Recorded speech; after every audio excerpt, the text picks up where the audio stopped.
മറവൻതുരുത്തിൽ നിന്നും കഴിഞ്ഞ ദിവസം കാണാതായ യുവാവിന്റെ മൃതദേഹം പുഴയിൽ കണ്ടെത്തി. മറവൻതുരുത്ത് ദിലീപ് ഭവനിൽ ദിലീപിന്റെ മകൻ 32 വയസ്സുള്ള മിഥുന്റെ മൃതദേഹമാണ് വാളംപള്ളി പാലത്തിന് സമീപത്ത് പുഴയിൽ കണ്ടെത്തിയത്.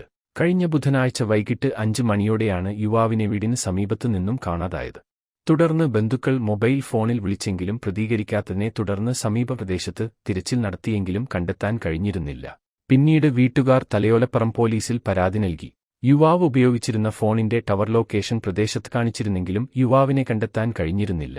പ്രദേശത്തെ CCTV കേന്ദ്രീകരിച്ച് പോലീസ് അന്വേഷണം നടത്തുന്നതിനിടെയാണ് ഞായറാഴ്ച രാവിലെ മൃതദേഹം പുഴയിൽ കണ്ടെത്തിയത്. തലയോലപ്പറമ്പ് പോലീസ് മേൽനടപടി സ്വീകരിച്ചു വരുന്നു. പുഴക്കരയിൽ നിന്നും യുവാവ് ധരിച്ചിരുന്ന ചെരുപ്പും മദ്യക്കുപ്പിയും കണ്ടെത്തിയിട്ടുണ്ട്. സംഭവത്തിലെ ദുരൂഹതയും പോലീസ് അന്വേഷിക്കുന്നുണ്ട്. എൻലൈറ്റ് വൈക്കം.